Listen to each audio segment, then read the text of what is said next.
दोस्तों नमस्कार, ये है मार्गदर्शन फॉर सिविल सर्विसेज। मैं अनुराग चौधरी। दोस्तों आज की वीडियो में हम सॉल्व करेंगे उत्तर प्रदेश उच्चतर शिक्षा सेवा चयन आयोग द्वारा आयोजित असिस्टेंट प्रोफेसर भर्ती परीक्षा के लिए सभी अभ्यर्थियों के लिए अनिवार्य प्रश्न पत्र सामान्य अध्ययन का प्रैक्टिस सेट, जिसमें हम परीक्षा पैटर्न के अनुरूप कुल 30 प्रश्नों को सॉल्व करेंगे। दोस्तों ये प्रश्न पत्र गवर्नमेंट डिग्री कॉलेज प्रवक्ता परीक्षा और नेट जेआरएफ परीक्षा प्रथम प्रश्न पत्र के लिए भी बहुत ही उपयोगी है। तो आइए शुरू करते हैं असिस्टेंट प्रोफेसर भर्ती परीक्षा के लिए सामान्य अध्ययन का प्रैक्टिस सेट संख्या 18। दोस्तों आज के प्रैक्टिस सेट का जो पहला प्रश्न है, देखिए बहुत ही महत्वपूर्ण है। निम्नलिखित में से कौन बालू पत्थर के रूपांतरण से निर्मित है, आपको बताना है। ऑप्शन है आपके स्लेट, क्वार्टजाइट, संगमरमर या क्वार्ट्ज। तो सही उत्तर है क्वार्टजाइट। दोस्तों क्वार्टजाइट जो है ये बालू पत्थर के रूपांतरण से निर्मित होता है, जबकि चूना पत्थर से संगमरमर का निर्माण होता है। और ग्रेनाइट के रूपांतरण से क्या, नीस का निर्माण होता है। और लावा के उद्गार से आग्नेय शैलों का निर्माण होता है। तो सही उत्तर है बालू पत्थर के रूपांतरण से क्वार्टजाइट का निर्माण होता है। अगला प्रश्न है संचार से संबंधित है। ग्रेप वाइन या अंगूरी लता शब्द किस रूप में जाना जाता है। ग्रेप वाइन संचार या जिसको हम अंगूरी लता संचार कहते हैं, ये किसे अन्य रूप में जाना जाता है। ऑप्शन है नीचे की ओर संचार, अनौपचारिक संचार, ऊपर की ओर संचार या क्षैतिज संचार। तो दोस्तों ग्रेप वाइन संचार को अनौपचारिक संचार के नाम से भी जाना जाता है। और अनौपचारिक संचार या संप्रेषण नियमों तथा उपनियमों से स्वतंत्र होते हैं और इसमें औपचारिकताएं न्यूनतम होती हैं। और इस प्रकार का संप्रेषण अनियोजित और घटनात्मक होता है। यही कारण है कि इसे ग्रेप वाइन के रूप में जाना जाता है। अगला प्रश्न है दोस्तों, एक प्रश्नावली तैयार करते समय निम्नलिखित में कौन कौन से कदम उठाए जाने की आवश्यकता होती है। ऑप्शन है देखिए अध्ययन के प्राथमिक और द्वितीयक उद्देश्य लेखन, वर्तमान साहित्य की समीक्षा, प्रश्नावली का प्रारूप तैयार करना और प्रारूप का पुनरीक्षण। तो सही उत्तर है दोस्तों एक प्रश्नावली या क्वेश्चनायर तैयार करते समय ये सभी यानी उपर्युक्त सभी की आवश्यकता होती है। 1, 2, 3 और 4 आपके सही हैं। अगला प्रश्न है निम्नलिखित में से किस प्रकार के अनुसंधान के सारांशों या निष्कर्षों को अन्य स्थितियों से सामान्यीकृत नहीं किया जा सकता है। ऑप्शन है ऐतिहासिक अनुसंधान, वर्णनात्मक अनुसंधान, प्रायोगिक अनुसंधान या कारणात्मक तुलनात्मक अनुसंधान। तो इसमें आपको बताना है कि किस अनुसंधान के सारांश या निष्कर्षों को अन्य स्थितियों से सामान्यीकृत नहीं किया जा सकता। तो ये है ऐतिहासिक या हिस्टोरिकल रिसर्च। दोस्तों हिस्टोरिकल रिसर्च में जो निष्कर्ष निकलते हैं उनको अन्य स्थितियों से सामान्यीकृत नहीं किया जा सकता, क्योंकि ऐतिहासिक अनुसंधान विधि का संबंध भूतकाल से होता है और ये भविष्य को समझने के लिए भूतकाल का विश्लेषण करता है। तो इसलिए दोस्तों ऐतिहासिक अनुसंधान के निष्कर्षों को अन्य स्थितियों से सामान्यीकृत नहीं किया जा सकता। अगला प्रश्न है दोस्तों, सैंपलिंग केसेज का अर्थ या आशय क्या होता है।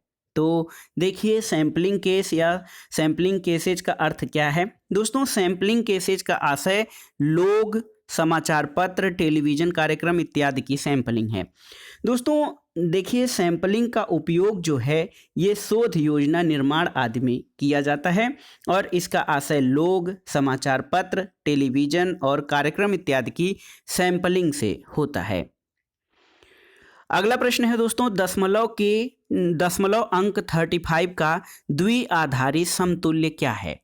तो देखिए दशमलव अंक 35 का द्विआधारी समतुल्य दोस्तों जो है 35 का द्विआधारी समतुल्य 1000011 होगा।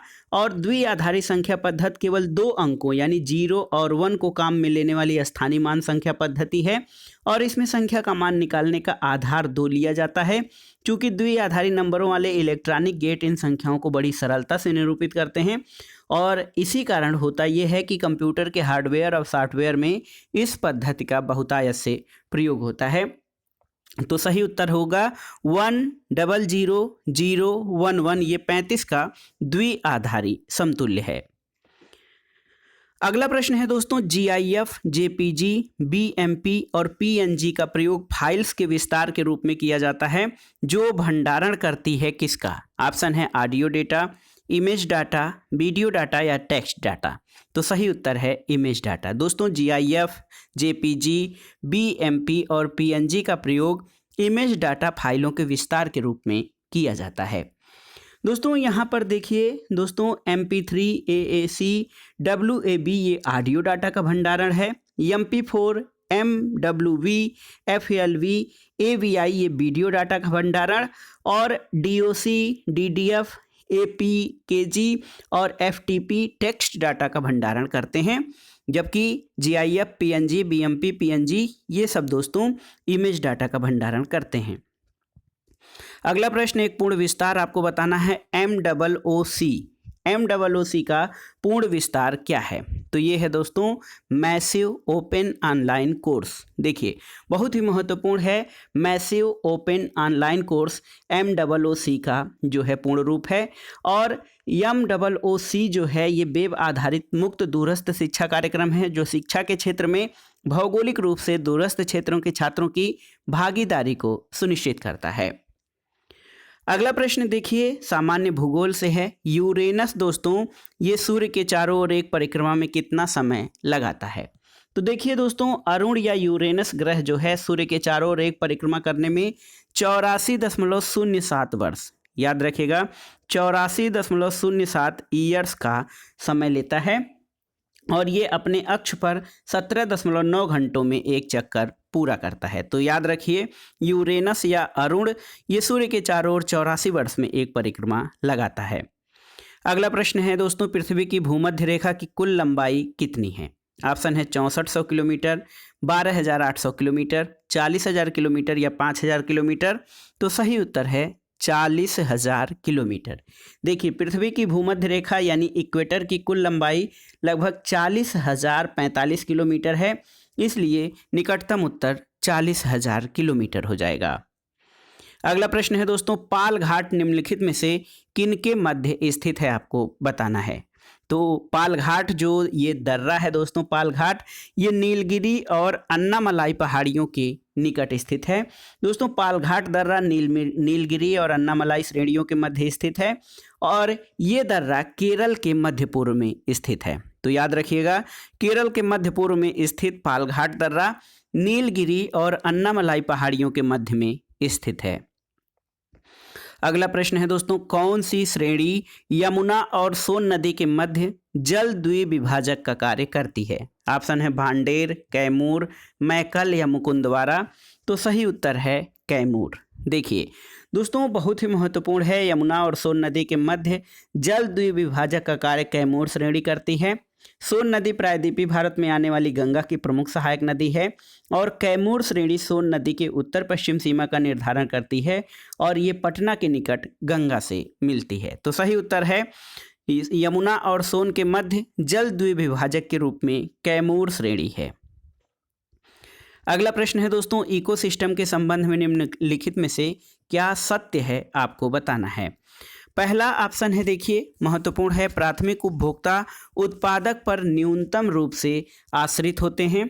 तो ये आपका सही नहीं है, क्योंकि प्राथमिक उपभोक्ता जो हैं ये उत्पादक पर अधिकतम रूप से आश्रित होते हैं। दूसरा है कि प्राथमिक उपभोक्ता उत्पादकों की संख्या में अधिक होते हैं। तो ये गलत है, क्योंकि प्राथमिक उपभोक्ता उत्पादकों की संख्या से कम होते हैं, और उत्पादक प्राथमिक उपभोक्ता से अधिक हैं, ये आपका सही है। द्वितीयक उपभोक्ता अधिकतम होने के साथ साथ बहुत ही शक्तिशाली हैं।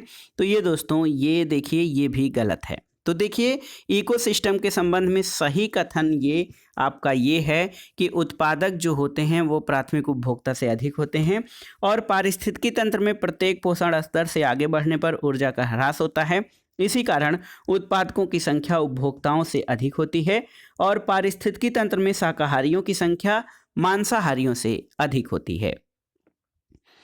अगला प्रश्न है दोस्तों, निम्नलिखित में से कौन एक जैविक अनुक्रमण की अवस्थाओं का सही क्रम है? आपको बताना है जैविक अनुक्रमण की अवस्थाओं या प्रावस्थाओं का सही क्रम। तो दोस्तों ओडम नामक वैज्ञानिक ने ईपी ओडम ODUM, देखिए ओडम नामक वैज्ञानिक ने अनुक्रमण को एक क्रमागत विधि बताया था। इसमें सबसे पहले नग्नीकरण होता है यानी न्यूडेशन। देखिए बहुत ही महत्वपूर्ण है दोस्तों, न्यूडेशन इसकी पहली प्रक्रिया होती है। उसके बाद प्रवास यानी माइग्रेशन होता है, फिर आस्थापन होता है यानी इकेसिस होता है, उसके बाद प्रतिक्रिया होती है यानी रिएक्शन, और फिर सबसे लास्ट में स्थिरीकरण होता है। तो जैविक अनुक्रमण की जो अवस्थाएं हैं उनमें सबसे पहले नग्नीकरण, प्रवास, आस्थापन, प्रतिक्रिया और स्थिरीकरण। तो इस आधार पर दोस्तों ऑप्शन ए आपका सही उत्तर हो जाएगा। अगला प्रश्न बहुत ही आसान सा है, क्योटो प्रोटोकॉल किससे संबंधित है आपको बताना है। तो दोस्तों क्योटो प्रोटोकॉल ग्रीन हाउस गैसों के उत्सर्जन से संबंधित है। देखिए बहुत ही महत्वपूर्ण है, क्योटो प्रोटोकॉल जलवायु परिवर्तन से संबंधित है और ये UNFCCC यानी United Nations framework convention on climate change से संबंधित है और यह ग्रीन हाउस गैसों के निकास को कम करने से संबंधित है, न कि ग्रीन हाउस गैस से। तो दोस्तों ये यहाँ पे ग्रीन हाउस गैस जो दिया है ये ग्रीन हाउस गैस के निष्कासन को कम करने से संबंधित है। तो ग्रीन हाउस गैसों का जलवायु परिवर्तन पर असर पड़ता है, तो इसलिए यहाँ पर आप देखिए ऑप्शन सी आप सही मानेंगे, क्योंकि क्योटो प्रोटोकॉल ग्रीन हाउस गैसों से संबंधित है तो, लेकिन ग्रीन हाउस गैसों के उत्सर्जन को कम करने से संबंधित है। अगला प्रश्न है, भारत का राष्ट्रीय जैविक उद्यान कहाँ पर स्थित है। तो सही उत्तर है दोस्तों, देखिए सही उत्तर है नई दिल्ली में। देखिए दोस्तों दिल्ली चिड़ियाघर को 1982 में राष्ट्रीय प्राणी उद्यान का दर्जा दिया गया था और विकिपीडिया ने दिल्ली के दर्शनीय स्थल शीर्षक से प्रकाशित आलेख में इसी उद्यान को राष्ट्रीय जैविक उद्यान लिखा है। और दोस्तों जैविक उद्यान और इसका अंग्रेजी नाम नेशनल बायोलॉजिकल गार्डन किया गया है और इस उद्यान की आधिकारिक वेबसाइट पर भी इसका हिंदी नाम राष्ट्रीय प्राणी उद्यान और अंग्रेजी नाम नेशनल जूलॉजिकल पार्क है। तो ये नई दिल्ली में स्थित है भारत का राष्ट्रीय जैविक उद्यान। अगला प्रश्न है, निम्नलिखित में से कौन सा एक राज्य का नीति निर्देशक सिद्धांत संविधान में बाद में जोड़ा गया था। ऑप्शन है ग्राम पंचायतों का संगठन, गोवध निषेध, मुफ्त कानूनी सलाह और समान नागरिक संहिता। तो दोस्तों देखिए यहाँ पर ग्राम पंचायतों का संगठन, गोवध निषेध और समान नागरिक संहिता ये पहले ही भारतीय संविधान के नीति निर्देशक तत्वों में शामिल थे, लेकिन देखिए संविधान के 42वें संविधान संशोधन 1976 द्वारा भारतीय संविधान के भाग 4 में नीति निर्देशक तत्व के रूप में अनुच्छेद 39 क, देखिए आर्टिकल देख लीजिए 93A या 93 क में गरीबों के लिए मुफ्त कानूनी सलाह का प्रावधान ये बाद में नीति निर्देशक तत्वों में जोड़ा गया है। अगला प्रश्न है दोस्तों, निम्नलिखित में से किसने भारतीय संविधान की प्रस्तावना को हमारे संप्रभु प्रजातांत्रिक गणतंत्र की जन्म कुंडली कहा है। तो ऑप्शन है जवाहरलाल नेहरू, वल्लभ भाई पटेल, BR अम्बेडकर, KM मुंशी या महात्मा गांधी। तो सही उत्तर है KM मुंशी, कन्हैया लाल माणिकलाल मुंशी ने दोस्तों भारतीय संविधान की प्रस्तावना को हमारे संप्रभु प्रजातांत्रिक गणतंत्र की जन्म कुंडली कहा है। अगला प्रश्न है दोस्तों, संविधान के किस अनुच्छेद के अंतर्गत भारत के राष्ट्रपति को अध्यादेश जारी करने की शक्ति प्राप्त है। तो 1, 2, 3 याद रखिएगा, अध्यादेश जो है 1, 2, 3 दोस्तों भारतीय संविधान के अनुच्छेद 123 के अंतर्गत भारत के राष्ट्रपति को अध्यादेश जारी करने की शक्ति प्राप्त है और इसे संसद के दोनों सदनों या किसी एक सदन के सत्र में न होने के दौरान जारी किया जाता है। इसका प्रभाव संसद द्वारा निर्मित कानून के समान होता है और राष्ट्रपति किसी भी समय किसी अध्यादेश को वापस ले सकता है। तो राष्ट्रपति की अध्यादेश जारी करने की शक्ति अनुच्छेद 123 में वर्णित है। अगला प्रश्न है दोस्तों, केंद्रीय मंत्रिपरिषद के त्यागपत्र देने के उपरांत कौन सी एक सही स्थिति नहीं है। तो देखिए जहां पर प्रश्न में नहीं हो वहां पे केवल एक ऑप्शन देखिए सही होगा और अन्य 3 जो हैं वो सही नहीं होंगे, लेकिन तथ्य की दृष्टि से 3 ऑप्शन सही होंगे। आपसे जो एक ऑप्शन उसमें से है उसी को छांटना पड़ता है कि कौन सा सही नहीं है। तो देखिए मंत्रिपरिषद के त्यागपत्र देने से राष्ट्रपति शासन लागू हो जाएगा, ये सही स्थिति नहीं है। तो सही उत्तर हो जाएगा ऑप्शन ए। जबकि देखिए राष्ट्रपति वैकल्पिक व्यवस्था बनने तक उन्हें बने रहने के लिए कहेंगे, ये सही है। वैकल्पिक व्यवस्था से अभिप्राय है कि यथासंभव शीघ्र नई सरकार के गठन के लिए आम चुनाव कराया जाए, ये भी सही है। और अपदस्थ मंत्रिपरिषद अपने पद पर नई सरकार बनने तक अपने पदभार का निर्वाह करेगी। तो दोस्तों देखिए राष्ट्रपति शासन लागू होना ये मंत्रिपरिषद के त्यागपत्र देने के उपरांत स्थिति नहीं है। ऑप्शन ए आपका सही उत्तर हो जाएगा। अगला प्रश्न है निम्नलिखित में से कौन सुमेलित नहीं है। देखिए ग्रीष्मकालीन ओलंपिक 2024 पेरिस में, ये आपके सही सुमेलित हैं। इसके अलावा दोस्तों देखिए शीतकालीन ओलंपिक 2022 बीजिंग में, सही है। एशियाई खेल 2026 में नागोया, सही है। और आईसीसी पुरुष क्रिकेट विश्व कप 2023 न्यूजीलैंड में, ये सही सुमेलित नहीं है, क्योंकि 2023 में आईसीसी पुरुष क्रिकेट विश्व कप का आयोजन इंडिया में किए जाने की बात है, तो इंडिया में होगा इसका आयोजन। अन्य युग्म जो हैं आपके सही सुमेलित हैं, यही केवल ऑप्शन डी सही सुमेलित नहीं है। अगला प्रश्न है दोस्तों तेलंगाना उच्च न्यायालय की पहली महिला मुख्य न्यायाधीश के रूप में किसकी नियुक्ति की गई है। तो ये हैं न्यायमूर्ति हिमा कोहली। दोस्तों न्यायमूर्ति हिमा कोहली जो हैं 7 जनवरी 2021 को तेलंगाना उच्च न्यायालय की पहली महिला मुख्य न्यायाधीश के रूप में शपथ ली हैं। और वर्तमान में भारत में कुल 25 उच्च न्यायालय हैं। 25वां उच्च न्यायालय आंध्र प्रदेश के अमरावती में स्थापित किया जा रहा है। अगला प्रश्न है महात्मा गांधी ने पहला आमरण अनशन कब प्रारंभ किया था, आपको बताना है। कम्युनल अवार्ड के समय, कलकत्ता के दंगों के समय, जलियांवाला बाग दुर्घटना के समय या दिल्ली के दंगों के समय। तो सही उत्तर है दोस्तों गांधी जी ने अपना पहला आमरण अनशन 20 सितंबर 1932, याद रखिए 20 सितंबर 1932 को दोस्तों ये प्रधानमंत्री रैमजे मैकडोनाल्ड के सांप्रदायिक निर्णय के विरुद्ध इन्होंने प्रारंभ किया था। जो 24 सितंबर को अंबेडकर और गांधी जी के अनुयायियों के मध्य पूना समझौता हुआ था और इस समझौते को ब्रिटिश सरकार द्वारा सम्मति प्रदान किए जाने के बाद 26 सितंबर 1932 को गांधी जी ने अनशन तोड़ा था। तो सही उत्तर है कम्युनल अवार्ड के समय गांधी जी ने पहला आमरण अनशन, जिसको फास्ट अनटू डेथ यानी आमरण अनशन जो है पहला कम्युनल अवार्ड के समय 1932 में गांधी जी ने शुरू किया था। अगला प्रश्न है निम्नलिखित युग्मों में से कौन सही सुमेलित नहीं है। देखिए संथाल विद्रोह ये आपका 1855 सही सुमेलित है। कोल विद्रोह 1831 सही है। खासी विद्रोह 1829 सही है। अहोम विद्रोह दोस्तों 1815 सही सुमेलित नहीं है। क्यों? क्योंकि अहोम विद्रोह जो है 1828 में, डेट एक बार फिर से देखिए 1828 में गोमधर कुंवर के नेतृत्व में अहोम क्षेत्र के लोगों द्वारा जो है अहोम विद्रोह प्रारंभ हुआ था। ईस्ट इंडिया कंपनी ने इसको दबा दिया था और तीरथ सिंह के नेतृत्व में जयंतिया और गारो पहाड़ियों के गारो, खासी और सिंहपो लोगों ने खासी विद्रोह 1829 से 1833 में किया था। इसके अलावा छोटा नागपुर क्षेत्र में कोल विद्रोह 1831-32 में बुद्धू भगत द्वारा आरंभ किया गया था और संथाल विद्रोह एक आदिवासी विद्रोह था जिसके नेता सिद्धू, कान्हू, चांद और भैरव नामक 4 भाई थे। ये 1855-56 में। तो ऊपर के 3 ऑप्शन सही हैं, ये चौथा ऑप्शन आपका सही नहीं है क्योंकि अहोम विद्रोह 1815 में नहीं बल्कि 1828 में गोमधर कुंवर द्वारा प्रारंभ किया गया था। अगला प्रश्न है दोस्तों जनगण मन पहली बार किस अवसर पर गाया गया था। तो सही उत्तर है भारतीय राष्ट्रीय कांग्रेस का अधिवेशन 1911। दोस्तों देखिए रविन्द्रनाथ टैगोर द्वारा मूल रूप से बंगला में रचित और संगीतबद्ध जनगण मन के हिंदी संस्करण को संविधान सभा ने भारत के राष्ट्रगान के रूप में कब अपनाया था। 24 जनवरी 1950 को राष्ट्रगान के रूप में इसको अपनाया गया था और ये सबसे पहले दिसंबर 1911 में भारतीय राष्ट्रीय कांग्रेस के कलकत्ता अधिवेशन में गाया गया था। अगला प्रश्न है भारत में अल्पसंख्यकों के कल्याण के लिए प्रधानमंत्री द्वारा घोषित कार्यक्रम को क्या कहा जाता है। तो सही उत्तर है दोस्तों भारत में अल्पसंख्यकों के कल्याण के लिए प्रधानमंत्री द्वारा घोषित कार्यक्रम 15 सूत्रीय कार्यक्रम है, जबकि देश में निर्धनता निवारण के लिए 20 सूत्रीय कार्यक्रम चलाया गया है।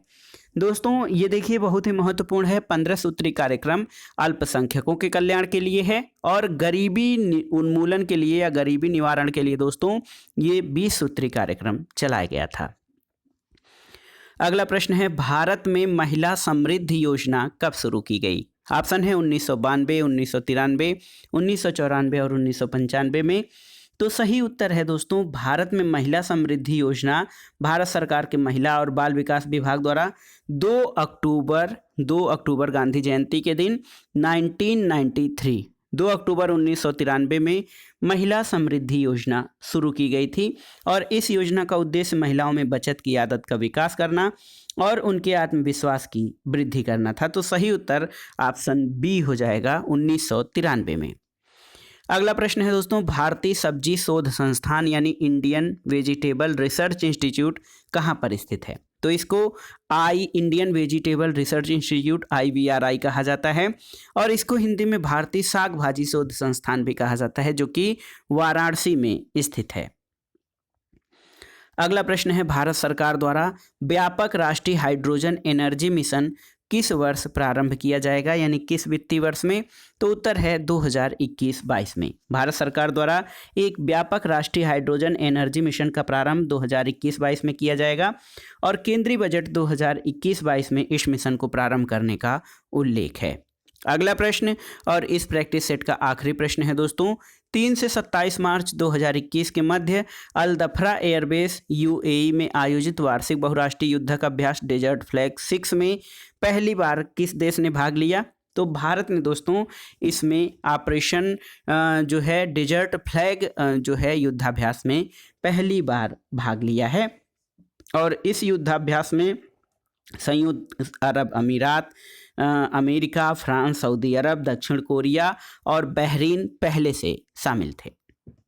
तो दोस्तों ये था आज का प्रैक्टिस सेट। असिस्टेंट प्रोफेसर परीक्षा के लिए सभी अभ्यर्थियों के लिए अनिवार्य सामान्य ज्ञान अथवा सामान्य अध्ययन का प्रैक्टिस सेट, जिसमें हमने 30 प्रश्नों को सॉल्व किया है। ये प्रश्न आपके आगामी परीक्षाओं के लिए बहुत ही उपयोगी हैं। आप इन प्रश्नों को तैयार कर लीजिए। दोस्तों वीडियो आपको कैसा लगा हमें कमेंट बॉक्स में ज़रूर बताइएगा। वीडियो को लाइक करें, शेयर करें और इस चैनल मार्गदर्शन फॉर सिविल सर्विसेज को सब्सक्राइब करें। वीडियो देखने के लिए धन्यवाद दोस्तों, नमस्कार।